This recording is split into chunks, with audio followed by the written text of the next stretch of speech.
The purpose of Wealth Talk is to educate, inform, and hopefully entertain you on the subject of building your wealth. Wealth Builders recommends you should always take independent financial, tax, or legal advice before making any decisions around your finances. Welcome to episode 118 of Wealth Talk. My name's Christian Rodwell, the Membership Director for Wealth Builders, and I'm joined today by our founder, Mr. Kevin Whelan. Hello, Kevin. Good morning, Chris. Good to be with you again after a little break. Yes, well, it seems like quite a long break, doesn't it? But back in July, our last episode, and whilst there was still hope of some summer, and now we're in September, and it all seems like a distant memory. Yeah, quite right. So what did you get up to, Kevin? Anything fun or anything business or family related? A combination of all three, I think, Chris. So obviously we're still ensconced here in the UK, aren't we? So no danger of getting on an aeroplane wearing a mask. That's not going to happen. So I spent a good trip in the northeast, really getting in touch with my roots and my family who are up there. Enjoyed that and enjoyed, all of the, things that I probably didn't do when I was a kid, when I lived there, sort of lots to do on the on Hadrian's Wall and off to the islands to look at the puffins, and just took the whole family with me. We hired a farmhouse up there, and so a lot of us all stayed together, and we met up with my mother to celebrate her 80th, and she's a true stalwart. She's going strong, and long may that continue. On the flip side, we had a family tragedy. Another member of another side of the family, unfortunately, died, of cancer very suddenly, which just puts us in contact again with the reality and the fragility of life, and how important it is to live your life to the full and to build your wealth as you can, so that you can enjoy the time that you have. And I think that's just always a terrible, terrible thing when you see life cut short. Businesses, brain's always active, as you know, Chris, but through choice, not through force. And I think there'll be we'll touch base, I guess, a little about the children and what we're doing for Wealth Builders for families and teens and so on. And we're going to be expanding our partnership program as more and more people kind of resonate with the Wealth Builder values and would like to provide services or guidance or some kind of offering to our members. And we want to resolutely bring the best possible outcome for our members. And as we'll hear, it's always about the community. The strength of our proposal, Chris, is almost always told through others' eyes as far as the community is concerned and the connections that they make along the way. And we want to continue to grow and build those connections as part of our commitment to help people build wealth safely, enjoyably, and more quickly than if they did it on their own. And talking of doing it on their own, we're going to hear from Jon soon, aren't we? Who was a real DIYer when I met him. But before we talk about Jon, you've been getting yourself in better physical shape than you were before, Chris, I hear. Well, you know me, Kevin, I like to work hard and play hard, but sometimes I need to rest hard as well. So, I did manage to get onto a plane, actually. So a week or so back, I was in Spain, and I went on a detox meditation and yoga retreat up in the mountains. So that was pretty good. Back to the Zen roots there. And just nice to have a digital detox and just really let go. And I feel great. Yeah, I've come back and I'm now got the cooking bug and, down the gym and the whole lot. So we'll see how long that lasts for. But I'm enjoying it at the moment and I feel great. So, Master Chef Chris, then. Yep, that's it. You'll be seeing me on the Great British Bake Off soon, I'm sure. So, yes, back to it. And we're raring to go, and really nice to be kicking off the second season, shall we say, with Jon Dale, who's one of our founder members and now one of our wealth coaches. So it's the member spotlight again. And Jon talks us through his journey since he joined us. And he was a foundation member, obviously now a WealthBuilders Academy member. And we'll be going through the recurring revenue roadmap together and diving into each of those stages to see, what made the difference in helping Jon reach his financial levels. And, John is a very interesting and enthusiastic man. And I think if we could issue some kind of MBE for contribution to the community, we'll have to think about the equivalent of that, I think, Chris, in the future. There are a few people who would get that, wouldn't they? Those people who've gone through the program, and not for any financial reason at all, but purely because they want to give back. Bronwyn Verncombe is one, and Jon Dale is another, who just are so passionate about trying to help people. And coming from a place where John was, probably through his own words, quite skeptical of anybody else being able to help. It's almost like John was a true DIYer and used to stick his hand into everything. And I think he's realised, well, I'm sure you'll say it more better than I can say it, Chris, how he views life differently now. Yep. So let's head on over and have a listen to that conversation today with Jon Dale. Jon, great to have you back on Wealth Talk today. Hi, Christian. How are you doing? I'm excellent, thank you. You're looking well and really excited to hear your journey since you've joined Wealth Builders and joined as a founder member, of course. And that was back in May 2019. Yeah, really enjoyed the journey so far and looking forward to today. Yeah, and of course things have progressed. I mean, I'm sure we'll hear it throughout the conversation, but not only are you a member, you've now become one of our wealth coaches. Jon, how's that going? Yeah, really well. I think the last couple of years has been a bit of a journey, but I'm in a completely different place financially, mindset-wise, family life, everything's just 100% better. So yeah, it's been amazing for me. Cool. Okay, let's get going. So what we're going to do today then, as always, with our member spotlights, we're going to walk through our recurring revenue roadmap. So this is the 9-step process that we teach all of our members inside of the Wealth Builders Academy, how to move from a place of financial insecurity, if that's where the starting point is, to a point of financial security, and then to independence, and beyond that to abundance. So we're going to kick off with stage 1, which is all about building confidence. And there's 3 steps in stage 1. There's the mindset step, foundation step, and the roof. So let's kick off at the beginning, Jon, and start with the why. Was there a particular catalyst or anything that kind of really pushed you to get going with this? So back 2 years ago, we were all over the place. I had multiple businesses doing lots of different things. We were very time poor, although we were making a lot of money. I was always working probably 70 hours a week and probably realized that this couldn't continue. Didn't really know where to go, if I was honest, or what to do. Had a few ideas. It was all about my kids, was my why. Everybody knows that. It was all about making sure my children can do what they want to do when they're older. I met Kevin in London, having a little chat about something completely different.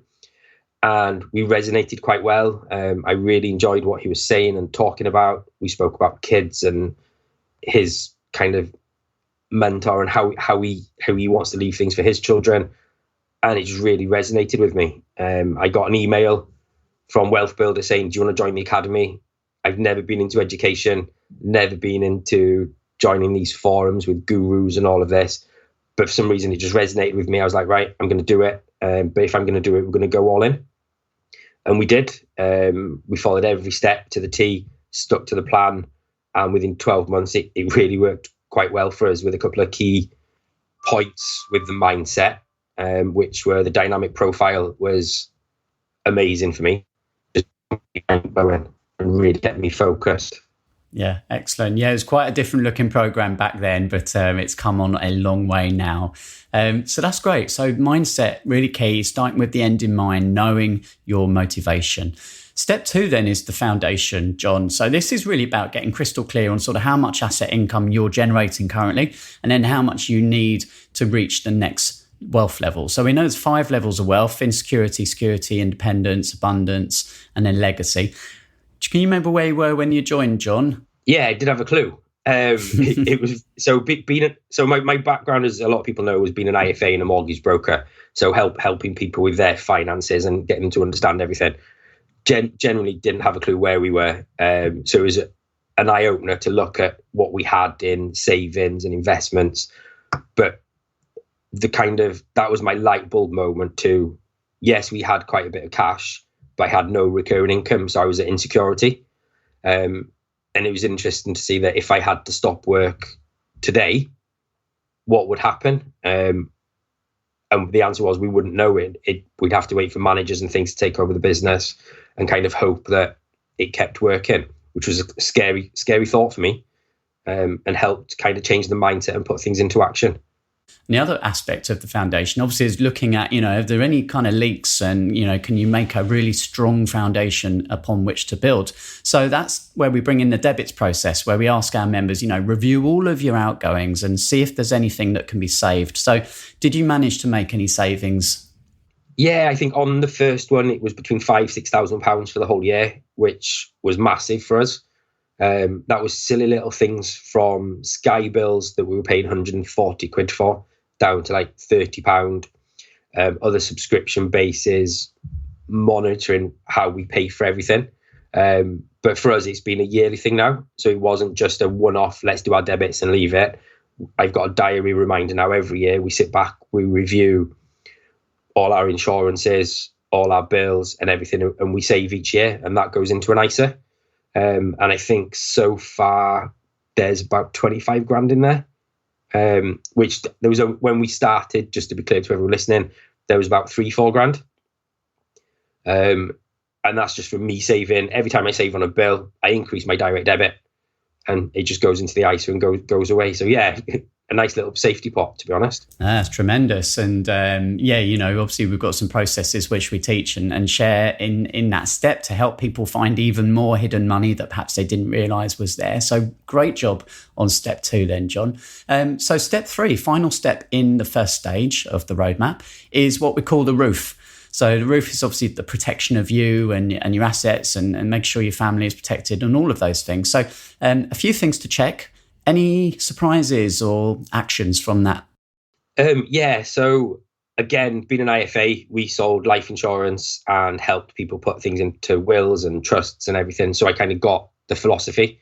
I'd done powers of attorney for people before. Did I have one? No. I suppose just like a plumber, he's always got a leaky tap at home because he never gets around to fixing it. So yeah, we put time aside to do it. And the big eye opener for me was leaving a property portfolio for my kids. If we were to both pass away at the same time, what happened? Who'd look after it? Who'd step in? And we've now got a full plan for all of that, with the people involved know what we want to happen to look after our children. There was other things put in place, like what happens if to one of us, would my wife know how to look after the business, or would people step in? And it just gives you peace of mind. We've got a little red box upstairs, probably a little bit morbid, but if anything happens, people can open that box and there is everything in there, from where all our bank accounts are, where our life insurances are. Everything's in trust, so it'll get paid straight to the surviving partner. And it just makes you breathe and go, yeah, do you know what? If anything happens to me, my family are sorted. It just gives you a little bit of peace of mind, I suppose. Yeah, great. No, great to hear that you've taken action and implemented, many of the things that we obviously talk about in step 3 there. Okay, so that's stage 1. It was all about building confidence. Would you say, Jon, was there, a noticeable difference by the end of that? Did you feel, as you've said, more peace of mind, more confidence that you're on the right track? Yeah, I think a lot of it was because my background was things I kind of already knew, but I hadn't put into practice. So for me, having accountability, having simple steps that don't take very long. So where people think, oh, you got to do all of this in 6 months, actually doing a little thing every week or every month. Suddenly you look back 3 months in, you're like, right, okay, wow, we've done all of this. I can't wait to see what happens in the next 3 months. It's just a really good journey. Great. Okay, we are motoring. We're moving into stage 2 now. So stage 2 of the recurring revenue roadmap is building your knowledge. And there's 3 steps here. So step 4 is all around the assets, 7 pillars of wealth. Then we've got step 5, which is leverage, and step 6, which is strategy. So beginning with step 4, then the assets. So we know there's 7 different assets. We refer to these the pillars of wealth. And which did you already have some experience with when you first joined, Jon? And what other pillars have you been able to utilize since? Yeah, so when we started, we had a lot of businesses doing lots of different things. And I also had a little bit of property in the background. You could probably say I had the JV pillar as well with my business partner as part of the business. but we were all over the place. So when I say businesses, I think we had 6 or 7, and no real clear path for each of them. They were all over the place. So we decided to really strip back. We sold all the businesses. I sold the IFA firm. I sold the mortgage firm, exited everything, and decided to stick to kind of the mantra, just do one thing well. And we stuck to the property pillar. And we decided we weren't going to try and deviate from that property pillar until we hit our first target of security, which we did in 12 months with 100% focus on property, which is a little bit, sometimes we're probably a little bit arrogant, because we'd ask the question, is it to do with property? Am I going to make money? No, well, I don't want to know. And because of my dynamic profile being a creator, I could really easily get distracted and kind of maybe follow, as people say, the shiny penny, or look at different strategies and everything. It was no, look, we are literally going to focus on the property pillar. Okay, so that moves us into step 5, which is leverage. So leverage is the key to wealth building, and it isn't necessarily always financial leverage, but it could be intellectual leverage, relationships, systems, and time. So can you provide us with an example, Jon, of how you've brought leverage into play to help you build your wealth? Yeah, I'm naturally quite lazy, so I like to get other people to do things. So I think leverage comes quite easy for me, and part of the process of mindset at the beginning was understanding what we wanted to get from this, and for me, time. So it was time with my family, time to do what I want to do, and be able to do things on my own terms when I want to do them. So in order to do that, I need to do less things. So in order to do less things, I need to get more people to do more things for me. And then it was right, okay, everything we were doing was right, do I need to do that, or can I get someone else to do that? So we stopped doing any work in any of the properties. So before, if there was a little touch up or a little bit of paint needed doing, or any little job that we could probably do, you'd probably see us in the scruffs going down and just giving it a lick of paint or something. It was no, okay, we are not going to work in any of our properties, even pick up a brush. We're going to get people to do it for us to free up our time. We then split our business up into kind of 3 different halves, marketing and who does the maintenance and everything. So again, we did a lot less. Even things down the journey, like doing the wills and trusts, we just got the solicitors to do it. They give me the template, we fill out the template, and we handed it over to them. We didn't do any DIY jobs. Other things that came in really well, we're doing our SSAS. We just got the professionals in, again, with the SSAS trustee to do it all for us. It just became quite simple to then get other people to do things. We did the 11 pillars with Kevin of Trust, which is a document we used to raise finance. If you remember, I posted that got done while we were away in Tunisia. I was on a 2-week holiday, and we had a meeting with you and Kevin, decided what we wanted to put in it, passed it over to a copywriter, got someone to put it all together. When I came back, we had the first draft. We edited that a little bit and did the second draft. So again, my business continued while I was away, which is exactly the position I wanted to be in, knowing we had the recurring income coming in and everything was done for us. So yeah, I think leverage is a massive part to success. And if you can't leverage other people or your time, you're going to do it a lot slower.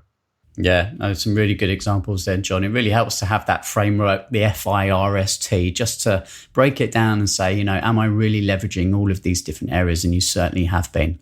Okay, step 6 then is strategy.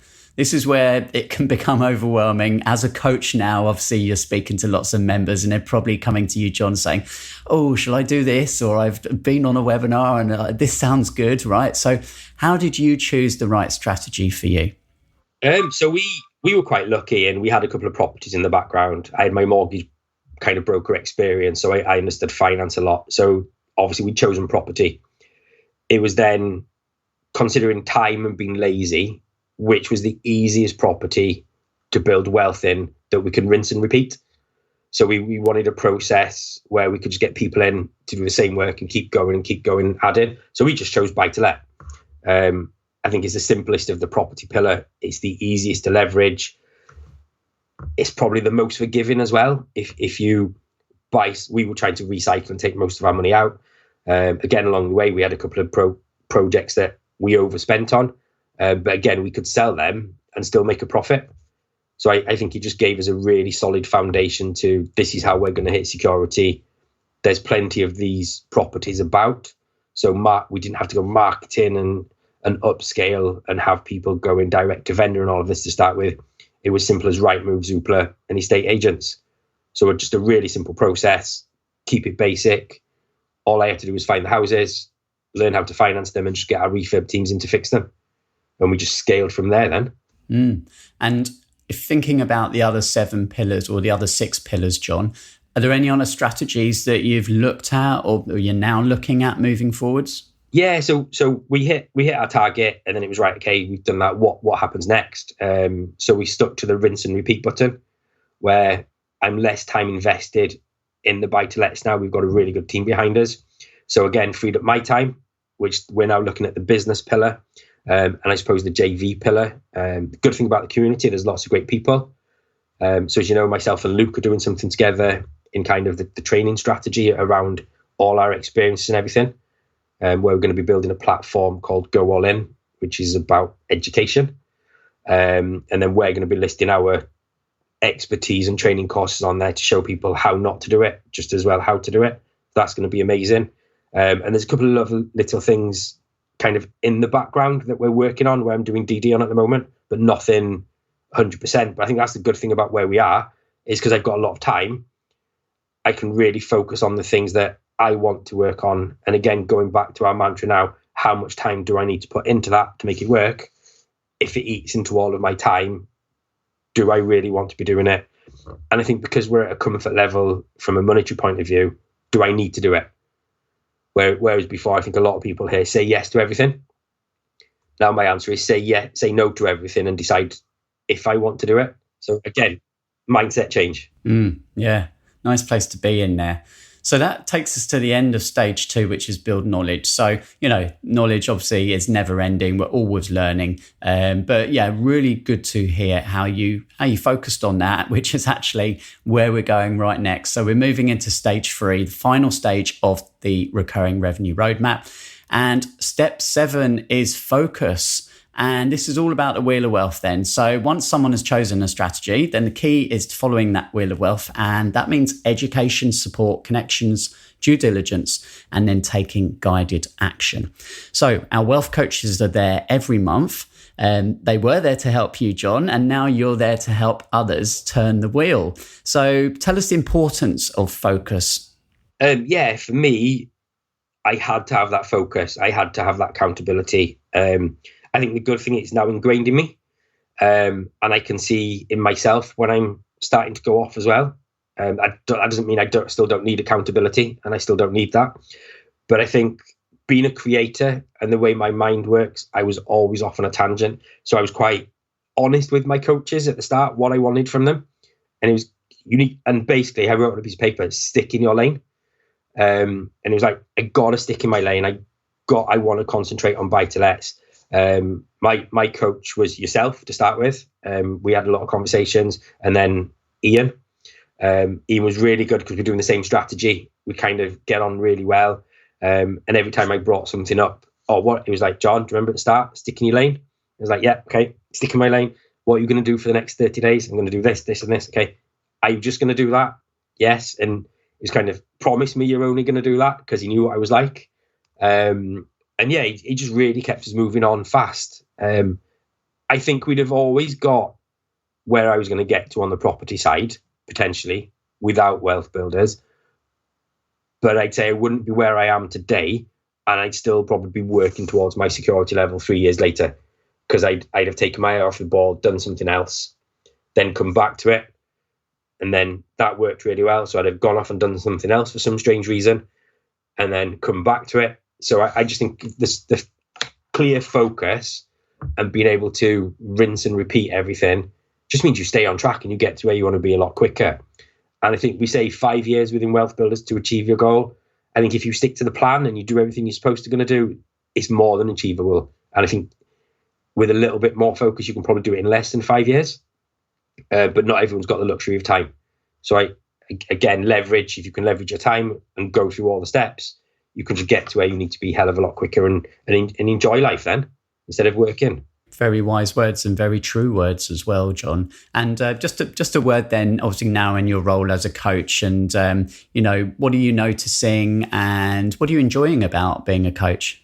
I was shocked how it keeps me accountable. How you speak to people and you see maybe a person who's thinking of doing a particular strategy, but they've got a list of 20 different things they're thinking of doing. And when you break it down, half of the things they're thinking of doing, they can't do, whether it's from time, a financial point of view. So once you help them clear down to something they actually can do and they've got the time to do and the money to do, there isn't really another path. So it's so simple for them just to stay focused. And I find I do the same with my own head now. When I come up with an own idea, I end up coaching myself in my own head. What would I say to the people I'm coaching? Well, I'd say this, okay, well, let's not do that then. Let's stay on track and let's do this. I think there's a lot of overwhelm. You see people, and I was probably one of them in the group, going, oh, I've just done this, I've just bought this, I've just done that. And people are just not at that stage yet. They're a little bit further behind. They're either saving or they're remortgaging the house, or they're not in a position to really start ramping up. But neither were we. So I think people have got to remember that when I first started, I had a head start because I had a business. I understood mortgages. I understood buy-to-lets because I was in that industry. If you're not in that industry, you need to learn that before you can start spinning the wheel. Otherwise, you'll make some really big mistakes. And we made a lot of mistakes along the way. And if you look back at the start of our journey, we were probably doing 1 or 2 deals a year. To probably the end of this month, we'll probably have a really successful month, one of our best yet, to be honest with you. But that 1 month of success, there's probably 6 or 7 months of hard work behind it before you colour in the thermometer. So I'd say to the people listening, don't worry if you're not colouring your thermometer straight away, because you find the like buses, you kind of colour a little bit, nothing happens for a while. Oh, I got a bit more. And then suddenly the higher up you get, your chunks get a lot bigger and a lot more healthier. And that's how you scale. You start small, get perfect, and rinse and repeat. Great. I mean, this is all about stage 3, right? Which is really the implementation stage. It's when you're clear on your plan, you've got the confidence, you've got a foundation, you've got a good understanding now of the strategy, the pillars that are the right fit for you.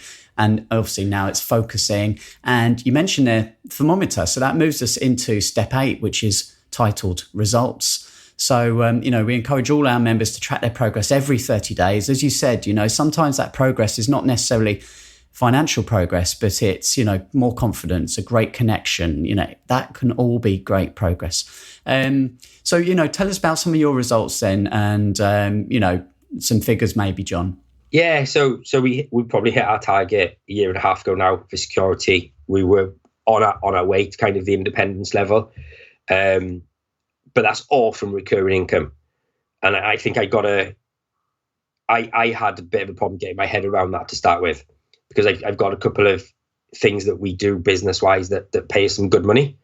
And that's great. And it goes into my bank account and I can physically spend it, but it doesn't add to my thermometer, because if I didn't do the work, I wouldn't get paid. So I think you can easily go, oh, I earn all of this. And then when you strip it back, it's like, actually, I don't. I've got this little bit at the bottom. We started very slow, £300 a property on a buy-to-let on average. They take 6 to 8 months to do. So you're kind of colouring in £300, waiting £300. And it just gets bigger and bigger. Like, I think for probably the last 6-7 months, we haven't really added to our cash flow. But this month so far, we've now finally got 3 buy-to-lets that are finishing. That'll add about £900 to our cash flow. Pay all our investors back, and we can probably go again if we can find more deals. We've just sold a flip, so that gives us a little bit more cash. We've got another buy-to-let in the background that's nearly finished, so that'll bring an additional £300.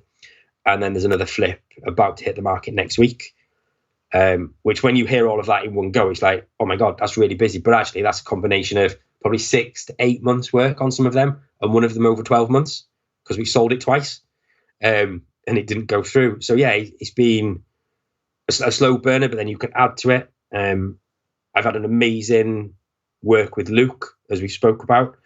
So again, that that's not ready to add to the thermometer in any way. But once that gets going and launched and everything's working, that can add to the thermometer as well. So I think, we've got a really good progress. I can see where I'm going. I can see me slowly going into other assets just to diversify. I didn't want everything to be in the property pillar, but I found the property pillar to be the one that I could rinse and repeat, leverage everything, time, money, people to work with me to get to where I need to be a lot quicker. And now I can look at all the other pillars and see where we go from there. Yeah, great. So it's all about multiple streams of income from different pillars, and that's what you're creating right there. So a final step then in the roadmap is step 9. This is accelerate. So this is really ongoing, right? This is not something that you just do and then it's done. It's continual learning, continual progress. So repeating the process of choosing a pillar, a strategy, using your leverage will move you to independence, and now beyond that then to abundance. So for most people, that journey, we've said, Jon, it takes an average of 5 years. What do you see as being key to helping you continue to stay focused and take the ongoing steps to reach your next financial goal? The people I'm around. So the community that I'm in with yourselves is amazing. Being with like-minded people and keeping myself accountable, but also with the help and support of others. Again, at the start of this, I told you I didn't believe in education. I didn't believe in coaches. What a load of waste of money. What are they going to do for me? And sometimes it's like therapy. Especially for me, having all these ideas, it's great to speak to a coach and go, these are all my ideas. Blah, blah, blah. And the coach just looks at you and goes, you just blow my mind. What are you talking about? Go back to basics. Let's focus. It's good to get it off of your chest, but then to go back to your focus and stay in your lane for each individual pillar. We're leveraging now different pillars and going into different pillars, but my first pillar will remain constant and focused. And we've got that, as I've said, on a rinse and repeat, where we've got a team doing a lot of the work for us. We've got people helping us. So that doesn't take up a lot of my time. So I've now got my free time, hence why we started coaching after our conversation. Really enjoying the coaching, seeing everyone do amazing things. And I think that inspires me as well. You see people doing amazing things and you're like, yeah, do you know what? Maybe I should have done what I said I was going to do yesterday instead of putting it off for today. So I'll finish the coaching call, and something I said I was going to do 2 days ago on my to-do list, I kind of put off. I'm like, I can't really tell someone to go and do it today when I haven't. So I'm like, right, I'm going to do it. So I'll do my hit list as well. So yeah, I just think accountability is the key to yourself and others, and you'll get where you need to be. What a transformation, Jon. You went from not believing in education to now delivering it yourself. And that is really, really fantastic to see. And look, we've said it before, but you're such a fantastic member of the Wealth Builders community, Jon. You give so much, you help so many other people. And of course, that's now paying dividends in terms of your own progress. So thanks so much for sharing all of that today, and look forward to catching up again with you really soon. Oh, brilliant. I've really enjoyed it. Thank you. Okay, so Jon talked us nicely through his journey, I guess, there from point A to point B. And we'll dive into lots of good points there, Kevin. Before we do that, let's head on over and pull out a latest review from Trustpilot. And I'm seeing one here from Sam. And Sam is saying, I'm a new member of Wealth Builders Academy, and the reason I joined the group is because it's really hard to find people in this world who I can trust. Since I've been with Wealth Builders, I find that I can trust them. They are sincere, genuine, helpful, and I can get advice from those who have my best interest at heart. Kevin and Christian go above and beyond what I expected of them. There you go. Thank you so much, Sam. Well, a very nice man too, and a professional man too, isn't he, really? So, someone with, intellectually, well, he's a dentist, isn't he? Super guy as well, and very open-minded, and I like his company a lot. So, good on you, Sam. Thank you so much for that. Yeah, great to be working with you, Sam. So, back to Jon then. So, we know that Jon came from an IFA mortgage broker background. He, had good business going on there, but he had no recurring income. And we see that so often in business owners, don't we, Kevin? I think this is probably the biggest trap that business owners can fall into. They somehow feel that because they've got control over their time, insofar as nobody tells them what time to show up, when to go on holidays and so on, that somehow the illusion of security is there, that they've got their own security. But of course, it's not financial security, because if you've got to keep doing the work to keep getting the pay, essentially what you're doing is you're just trading one job for another. But in many cases, without the support network that you normally get within an organization, because you've got HR departments, you've got payroll departments, you've got departments that take care of things that we know in business they need to be taken care of, and you end up doing everything. But I think Jon makes a really good point about having come from a financial background. It means he had a grounding in the knowledge of things like mortgages and financial leverage. And I think that's a help. And I think he makes the point that for some people where perhaps they come at wealth from an employee background, say, where they've had all that support around them in the past, and then they don't really know what to do, you have to sometimes, in some cases, you've got to start from scratch. And that means just being patient and allowing that learning there to catch up with you. You've got to build that knowledge, and you can't substitute knowledge that Jon had. And I came from a similar background, didn't I, with an economics degree, and then got trained in finance and became a mortgage broker and IFA, and somewhat similar to Jon. So I think that experience helps. But we know from all of our students that you bring what you can anyway, whatever you've been skilled at, whatever value that you're bringing in your work environment or your business environment, you find a way to bring that into your wealth. You don't leave it behind you and start as essentially what some people call themselves a newbie. You just bring what you can, and Jon brought what he could and did it very well. So we started off, obviously, at stage one. So, no matter where you are in the process already, you may already be generating recurring income, you may already be building wealth. You still got to get those foundations in place, or at least check that everything is safe and secure, which is exactly what Jon did. And a few of those aspects in that foundational stage are, of course, just reviewing your outgoings, doing the debits process that we teach really early on. And Jon found over £5,000 there. And that's obviously a fantastic saving. But the best thing is that he reinvested that, Kevin, and that's now grown to 25,000 in his kids' ISAs. So he's really put that to work. And that's doing some great stuff there. Well, this is one of the essence or essential points, rather, Chris, of a lesson we teach in Wealth Builders, that debits is an important process. And it's important to stress, by the way, that the debits process of debt, education, bills, insurance, tax, and support costs doesn't just get whitewashed as a review of your expenses. I think Jon talks about his Sky TV and other things.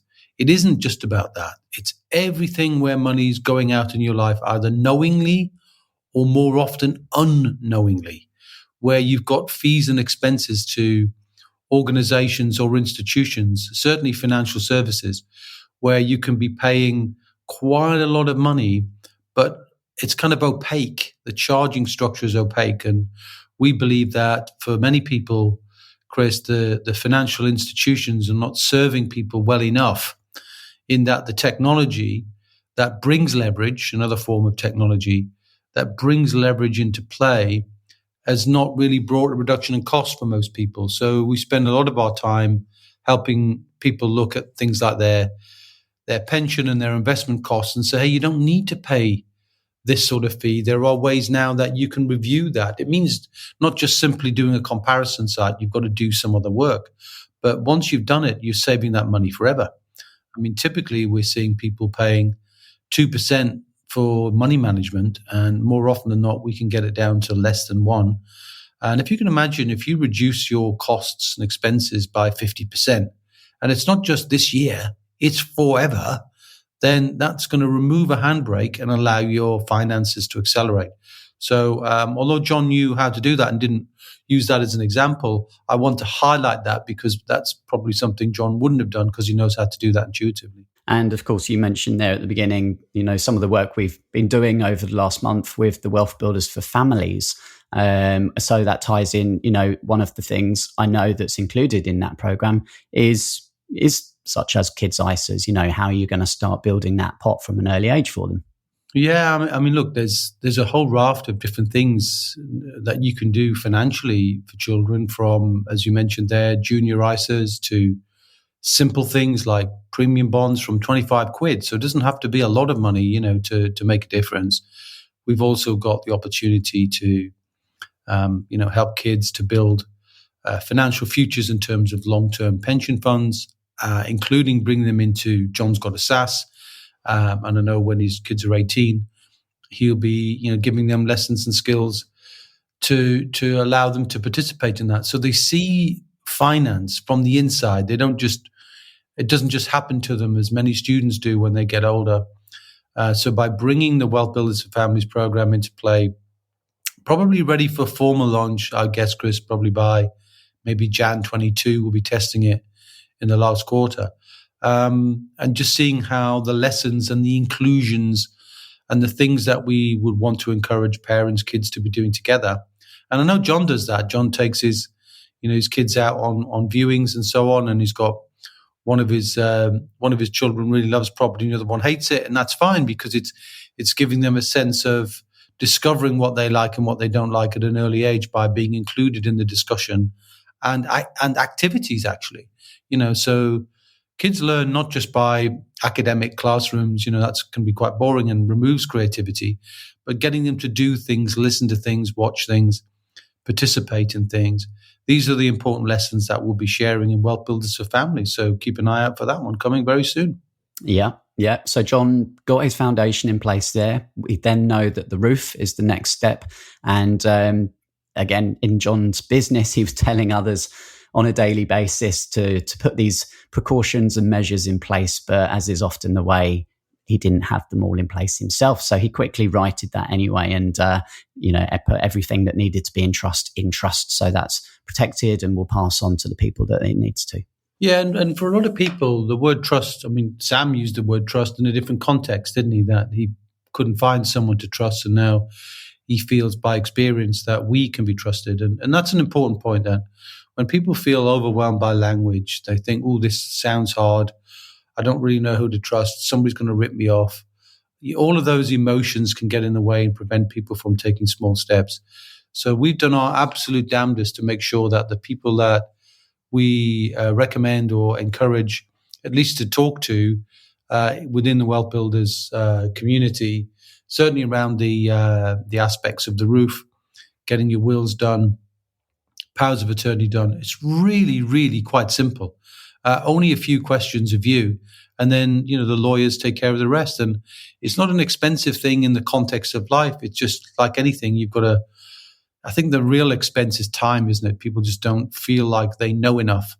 So, I'm so pleased that we've got a really solid team that help with shoring up the roof of our members, and really that's the most important.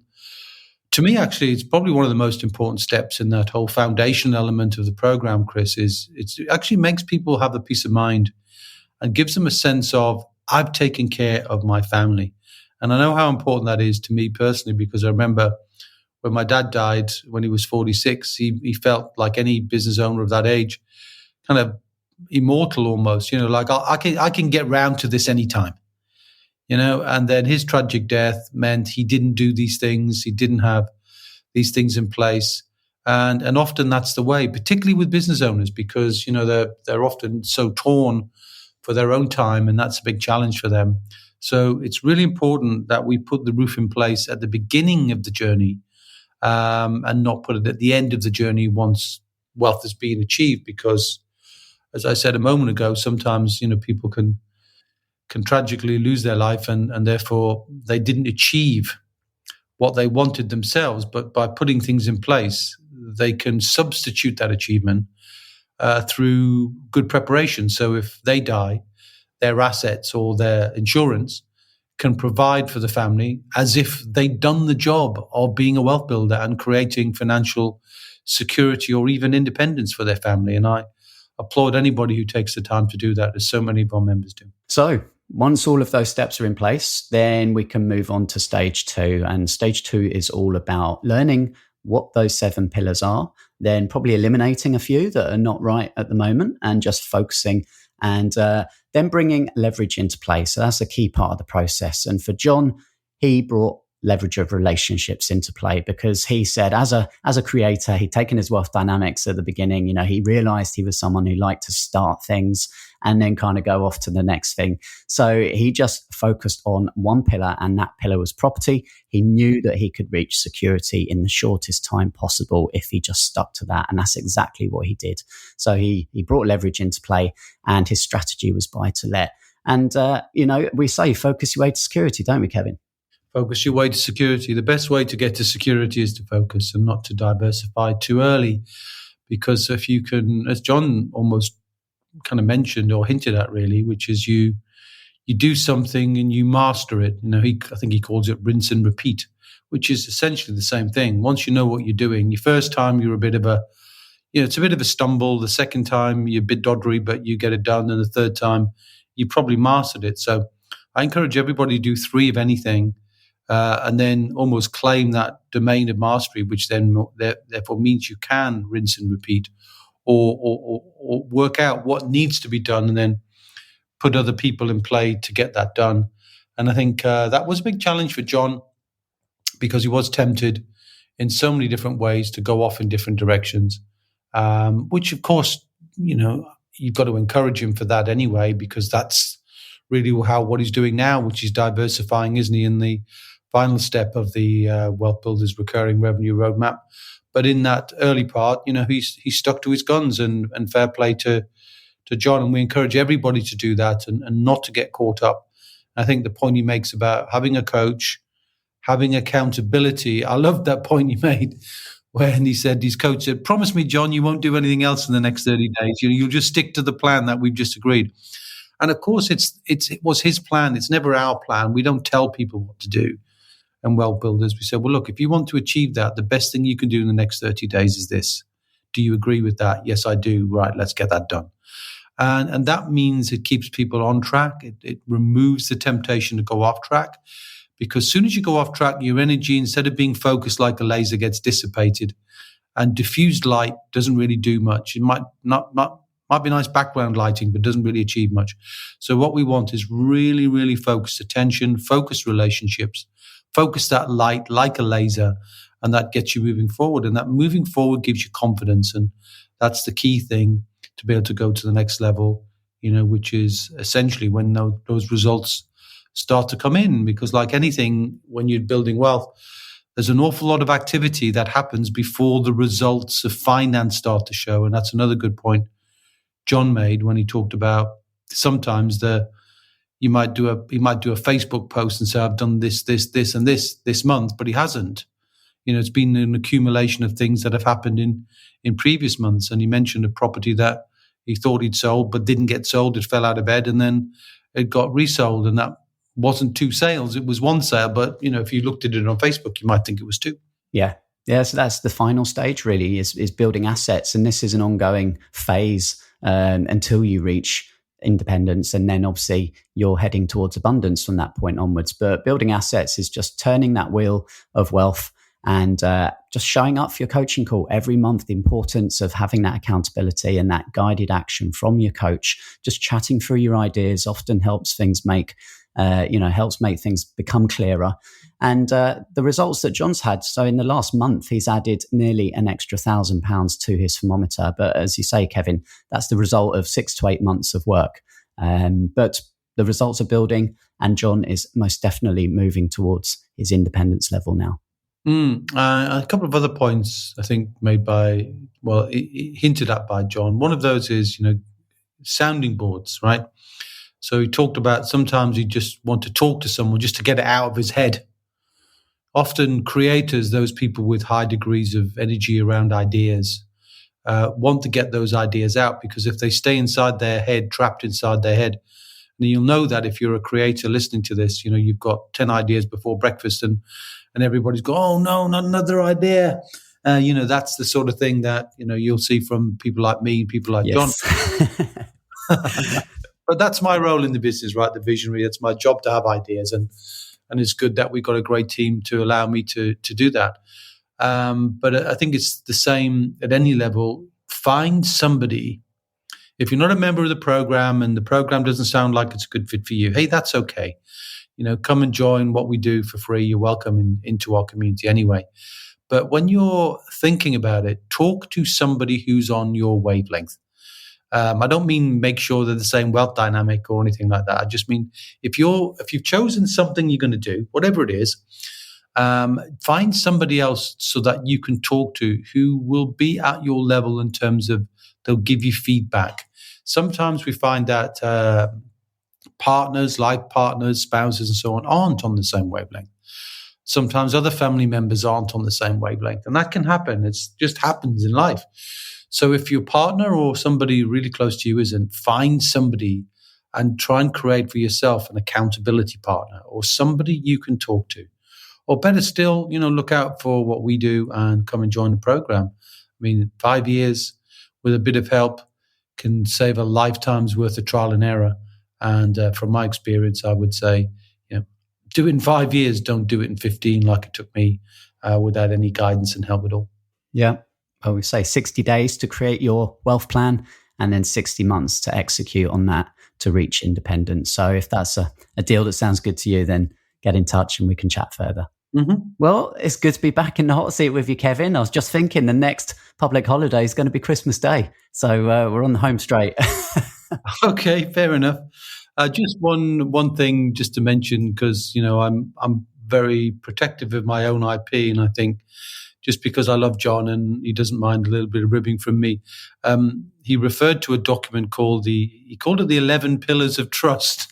There are only 10. Always creating. I think he's probably created the 11th, but and it's not to be confused with the Pillars of Wealth. It's just a document we help those people who are budding investors in the world of property who've mastered their art. But like anybody in property is an expensive commodity. You can run out of money. And if you run out of money before you run out of ambition, you need to find private investors. And he touched on that, didn't he? He said, pay back investors.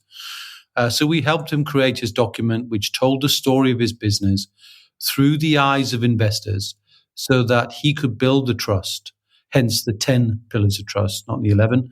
But listen, hey, if you can think of the 8th pillar of wealth, I repeat, as I often do, Chris, my standing offer that if you can find me the 8th pillar, we got 7, we can't find any more ourselves, and we're really wrestling hard with our intellect. But if you can find number 8, another 8th asset that we can use to build wealth and we can expand our wisdom and knowledge to our members, then get in touch. And if we agree with you, there is number 8.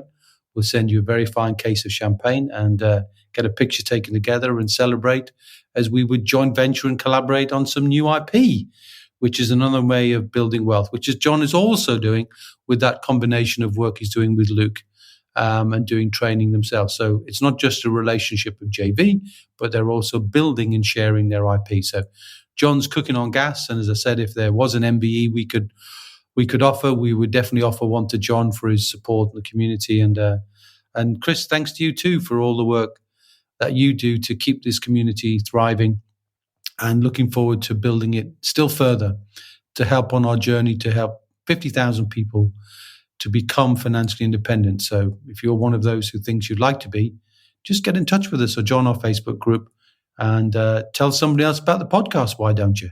And then you'll be getting on board the mission. And looking forward to sharing more in the coming weeks and months to get to Christmas, Chris. I don't like talking about Christmas.